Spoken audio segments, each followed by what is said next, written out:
Assalamualaikum warahmatullahi wabarakatuh. Perkenalkan, nama saya Naufal Al-Hafiz. Pada kesempatan kali ini saya akan membahas materi mengenai pasar uang dan pasar modal di Indonesia.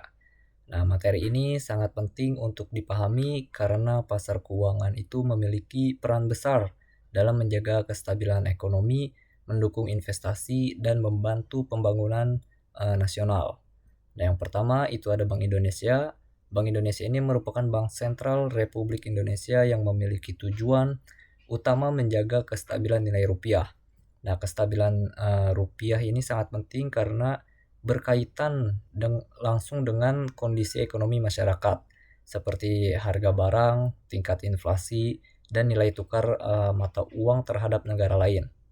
Nah, dalam menjalankan tugasnya, Bank Indonesia ini bersifat independen, yang artinya Bank Indonesia bebas dari campur tangan pemerintah maupun pihak lain, sehingga dapat menjalankan kebijakan secara objektif demi kepentingan ekonomi nasional. Nah, Bank Indonesia ini memiliki 3 tugas utama. Yang pertama itu ada menetapkan dan melaksanakan kebijakan moneter. Jadi eh, tugas ini dilakukan untuk menjaga inflasi tetap terkendali dan mengatur jumlah uang beredar di masyarakat.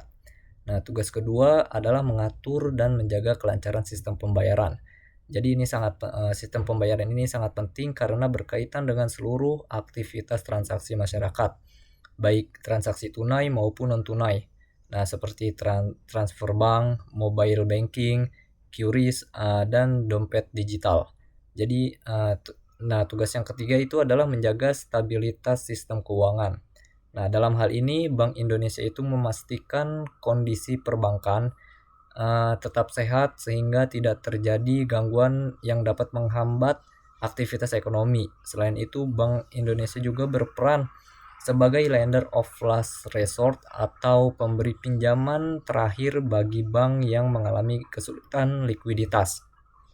Nah, yang artinya ketika suatu bank mengalami kekurangan dana jangka pendek, Bank Indonesia ini dapat memberikan bantuan agar masalah tersebut tidak berkembang menjadi krisis yang lebih besar dan menyebar ke bank lainnya.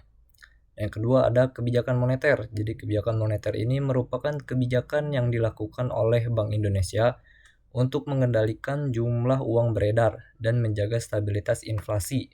Nah, inflasi yang terlalu tinggi dapat menyebabkan harga barang meningkat secara terus-menerus dan menurunkan daya beli masyarakat.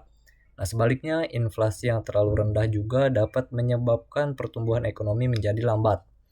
Nah, setelah itu, salah satu instrumen utama kebijakan moneter ini adalah BI 7-day reverse repo rate yang berfungsi sebagai suku bunga acuan. Nah, ketika Bank Indonesia ini menaikkan suku bunga, maka bunga pinjaman atau kredit di bank itu juga akan meningkat.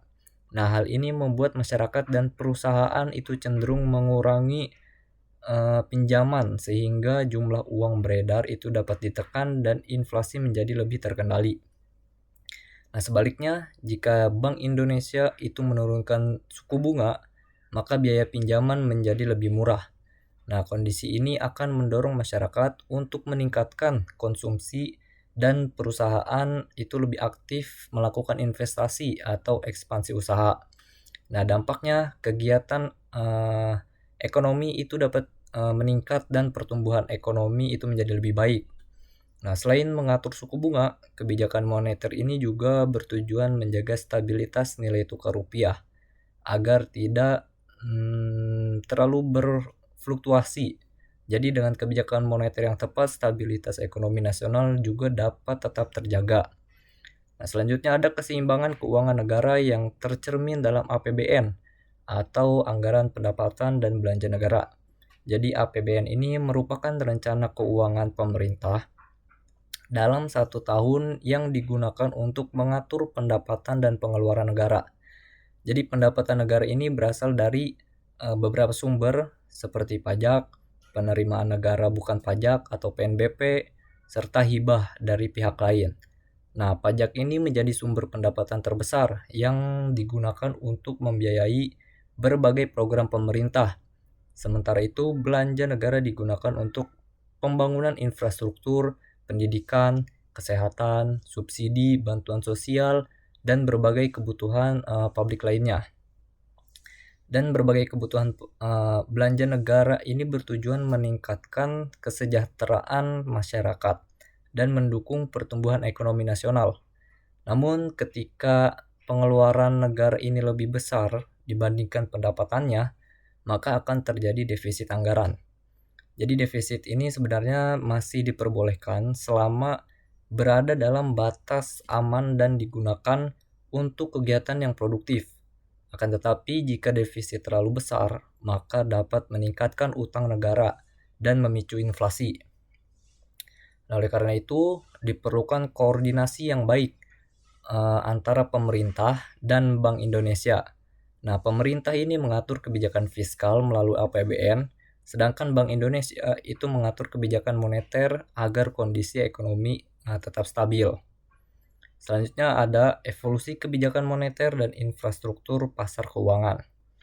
Jadi setelah terjadinya krisis keuangan global pada tahun 2008, Bank Indonesia ini mulai memperluas fokus kebijakannya. Yang sebelumnya Bank Indonesia itu lebih fokus menjaga inflasi, tetapi setelah krisis global ini Bank Indonesia juga mulai memperhatikan stabilitas sistem keuangan secara keseluruhan. Nah, pendekatan baru ini dikenal dengan nama Flexible Inflation Targeting Framework atau Flexible ITF. Nah, dalam sistem ini Bank Indonesia itu tidak hanya menggunakan kebijakan suku bunga, tetapi juga mengkombinasikan berbagai kebijakan lain, seperti kebijakan nilai tukar, kebijakan makroprudensial, dan pengaturan sistem pembayaran. Nah, tujuannya agar sistem keuangan Indonesia ini lebih kuat menghadapi tekanan ekonomi global. Nah, selain kebijakan, infrastruktur pasar keuangan juga memiliki peran yang sangat penting. Jadi infrastruktur ini digunakan agar transaksi keuangan itu dapat berjalan aman, cepat, dan efisien. Contohnya adalah BIR3S atau Real Time Gross Settlement yang digunakan untuk transfer dana antar bank secara real time. Nah, dengan sistem ini transaksi dalam jumlah besar dapat diproses dengan cepat dan aman. Selain itu ada BI Scriptless Securities Settlement System yang digunakan untuk penyelesaian transaksi surat berharga negara secara elektronik. Nah, infrastruktur ini itu membantu mengurangi risiko gagal bayar dan menjaga kelancaran aktivitas pasar keuangan di Indonesia. Selanjutnya di sini ada mengenai pasar modal. Jadi pasar modal ini merupakan tempat bertemunya pihak yang membutuhkan dana jangka panjang, seperti perusahaan dan pemerintah. Nah, dengan pihak yang memiliki dana atau investor. Jadi instrumen yang diperdagangkan di pasar modal itu antara lain ada saham, obligasi, reksadana, dan exchange rate fund atau ETF. Nah, saham ini menunjukkan bukti kepemilikan terhadap suatu perusahaan, sedangkan obligasi ini merupakan surat utang yang diterbitkan pemerintah atau perusahaan. Nah, melalui pasar modal, perusahaan itu dapat memperoleh dana untuk melakukan ekspansi usaha, membangun fasilitas baru, atau mengembangkan bisnisnya. Nah, sementara itu masyarakat dapat melakukan investasi untuk memperoleh keuntungan berupa dividen dan capital gain. Nah, dividen ini adalah pembagian keuntungan perusahaan kepada pemegang saham. Sedangkan capital gain ini merupakan keuntungan yang diperoleh dari kenaikan harga saham. Nah, selain menjadi tempat investasi, pasar modal juga meningkatkan transparansi dan tata kelola usaha perusahaan. Jadi perusahaan yang terdaftar di bursa itu wajib menyampaikan laporan keuangan dan informasi perusahaan secara berkala agar investor dapat mengetahui kondisi perusahaan dengan jelas. Nah, selanjutnya ada pasar uang. Jadi pasar uang ini merupakan tempat berlangsungnya transaksi dana jangka pendek dengan jangka waktu kurang dari 1 tahun. Nah, tujuan utama pasar uang ini adalah menjaga likuiditas atau kelancaran arus kas dalam sistem keuangan.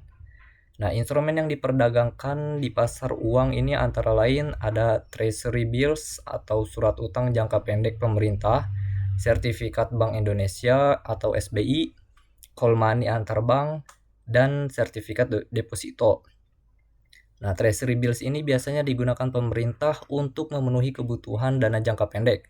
Sertifikat Bank Indonesia digunakan BI untuk mengendalikan jumlah uang beredar di masyarakat. Nah, sedangkan call money ini merupakan pinjaman jangka pendek antar bank untuk memenuhi kebutuhan dana harian. Nah, risiko instrumen pasar uang ini relatif lebih rendah dibandingkan pasar modal karena sebagian besar diterbitkan oleh pemerintah atau bank sentral yang memiliki tingkat kepercayaan yang tinggi. Nah, oleh sebab itu pasar uang ini sangat penting dalam menjaga kestabilan likuiditas dan mendukung aktivitas operasional lembaga keuangan. Yang terakhir ini ada perbedaan pasar uang dan pasar modal serta stabilitas sistem keuangan. Jadi perbedaan utama antara pasar uang dan pasar modal ini terletak pada jangkau waktu dan tingkat risikonya. Pasar uang ini digunakan untuk kebutuhan dana jangka pendek dengan risiko yang relatif rendah dan tingkat likuiditas yang tinggi. Nah, pasar uang ini lebih fokus menjaga kelancaran arus kas dalam kegiatan ekonomi sehari-hari. Sedangkan pasar modal ini digunakan untuk investasi jangka panjang dengan potensi keuntungan yang lebih besar, tapi juga memiliki risiko yang lebih tinggi karena harga saham dan obligasi dapat berubah sesuai kondisi pasar. Nah, walaupun berbeda, pasar uang dan pasar modal ini saling melengkapi dalam sistem keuangan nasional. Keduanya ini membantu mendukung pertumbuhan ekonomi dan menjaga kestabilan sektor keuangan. Nah, untuk menjaga stabilitas sistem keuangan, terdapat kerjasama antara 4 lembaga utama dalam jaring pengaman sistem keuangan atau JPSK, yaitu Bank Indonesia, Otoritas Jasa Keuangan atau OJK, Lembaga Penjamin Simpanan atau LPS, dan Kementerian Keuangan. Nah, Bank Indonesia ini bertugas menjaga stabilitas moneter, OJK mengawasi sektor jasa keuangan, LPS menjamin simpanan nasabah di bank, sedangkan Kementerian Keuangan ini mengatur kebijakan fiskal negara. Jadi kerjasama ini sangat penting agar sistem keuangan itu tetap aman dan masyarakat tetap percaya terhadap perbankan dan pasar keuangan. Nah, dari seluruh pembahasan yang dapat disimpulkan bahwa pasar uang dan pasar modal ini memiliki peran yang sangat penting dalam perekonomian Indonesia. Jadi pasar uang ini berfungsi untuk menjaga kestabilan likuiditas jangka pendek, sedangkan pasar modal itu membantu pembiayaan investasi dan pertumbuhan ekonomi jangka panjang. Nah, Bank Indonesia itu sebagai bank sentral memiliki peran besar dalam menjaga stabilitas ekonomi melalui kebijakan moneter dan pengawasan sistem keuangan. Nah, selain itu dukungan infrastruktur pasar keuangan dan koordinasi antar lembaga seperti Bank Indonesia, OJK, LPS, dan Kementerian Keuangan itu juga menjadi faktor paling penting dalam menjaga kestabilan sistem keuangan nasional.